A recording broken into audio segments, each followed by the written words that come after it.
তো দেখো SIR form fill up করার জন্য ফটো লাগবে, আর এই কারণে সোনুর বাবার ফটো তুলে নিচ্ছিলাম আমার ফোন থেকে, আর ওকে দিয়েছিলাম আমার ফটো তোলার জন্য। আর দেখো কি ভিডিও করেছে, আমাকে তো কঙ্কাল এমনি আরও কঙ্কাল বানিয়েছে। আর আমরা ফটো তুলছিলাম হচ্ছে আমাদের রান্না করার ওখানটা, যেখানে ওয়ালটা সাদা। তো তারপরে সোনুর বাবার একটু চুপ করে ফটো আর ভিডিও করে নিলাম, চুপচাপ করে দেখো করতেই দেয় না, শুধু পালিয়ে যায়। আর এখন চুল দাড়ি কেটেছে, কত ভালো লাগছে দেখতে, মানে চুলটা কাটেনি দাড়িটা কেটেছে, কত ভালো লাগছে দেখতে। আর কদিন তো পুরো বন মানুষ হয়েছিল। আর এদিকে দেখ, যেহেতু এখানে পিলার উঠানো হচ্ছে আর এদিকে আমাদের একটা কুয়া ছিল, তো সেই কুয়াটা বন্ধ করতে হবে বলে এই সব জল এই যে বাইরে ফেলছে। আর এটা যদি গরমের দিন হতো তাহলে দেখতে বাচ্চা কাচ্চাগুলো স্নান করতো, যেহেতু ঠান্ডার দিনে দিন আর করছে না কেউ।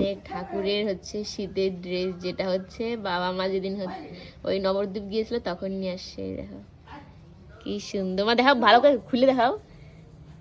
উলের হচ্ছে সোয়েটার, এই যে একটা, ওই একটা, কয়টা মা 3 4 5 6টা, আমার কাছে একটা 6টা আছে টোটাল, একটা দিদাবাড়ির জন্য। আর এই যে একটা, এটা এখন গোপালকে পরাবো।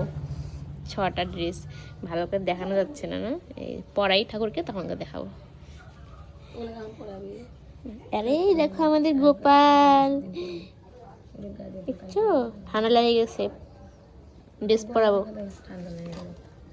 যখন বাবা মা নবদ্বীপ গিয়েছিল তখন ঠাকুরগুলো না একটা আশ্রমে দিয়ে গিয়েছিল, মানে আমাদের যে দাদুটা আমাদের ভোগ টোগ করে, তো সেই দাদুর আশ্রমে। আর তারপরের থেকে নাকি বাবা বলছে ঠাকুরটা কেমন যেন একটা অন্য অন্য লাগছে। তো মা আবার আজকে আমাকে বললো, তো আমি আবার দেখলাম ঠাকুরটা একটু মানে কেমন একটা কালো কালো হয়েছে, তো ঠাকুরটা ভালো মতো পরিষ্কার করে দিলাম, এখন ড্রেসটা পরিয়ে দিলাম। এত সুন্দর লাগছে, বাবাকে বললাম দেখো তো বাবা চিনতে পারছো কি না, কেমন লাগছে, বলে কি যেন বুঝতে পারছি না। তারপর কাছে এসে যেন দেখতে বললাম, তো এত সুন্দর লাগছিল ঠাকুরকে এই ড্রেসটা পরিয়ে, কি বলবো, শীতের ড্রেস এত সুন্দর লাগছিল পরিয়ে, দারুণ। জানো এতক্ষণ ধরে আমি ঠাকুরটা পরিষ্কার করলাম, তাই মাকে বললাম দাও শীতের ড্রেস পরিয়ে দিই, ঠাকুরের ঠান্ডা লেগে গেছে, মানে গোপালের ঠান্ডা লেগে গেছে। আর পিছনে যে ঠাকুরগুলো দেখতে পাচ্ছ ওইগুলোকে অন্য একদিন পরিয়ে দেবো গিয়ে, আজকে টাইম ছিল না, সন্ধ্যাতে লেগে গিয়েছিলো, এই জন্য পড়াতে পারিনি। কিন্তু গোপালকে এত কিউট লাগছিলো তখন দেখতে, সে বলার বাইরে দারুণ লাগছিল।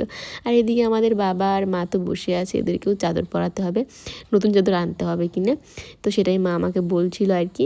তারপরে এদিকে ঠাকুরের কাজগুলো হয়ে যায়, আর মায়ের জন্য ফটো তুলি, মানে এসআইআর ফর্মের জন্য মায়ের ফটো তুলি। আর তারপরে এগুলো নিয়ে আমি যাই দোকানে বের করবো, কিন্তু সে দোকানে বের করা হয়নি। পরে বোনের জন্য এই যে এখান থেকে চাউমিন নিচ্ছিলাম, এটা কিন্তু আমাদের ক্লাসমেট, যখন আমরা ওই 5 থেকে 6 7 পড়ি তখন এই বান্ধবীটা আমরা একসঙ্গে পড়তাম। তো এখন আবার দেখো এই দোকান দিয়েছে, আর বোন বললো খুব ভালো বানায়, এর জন্য এখান থেকেই নিচ্ছিলাম। আর আমি তো আবার শুক্রবারে খাই না, এই জন্য আমি আর কি নেই নি। আর বিশেষ করে চাউমিনটা আমি খেতেও পাই না, মোমোটা হলে খাই, ও আবার মোমো বানায় না। তো চলো আজকে ব্লগটা এই পর্যন্ত।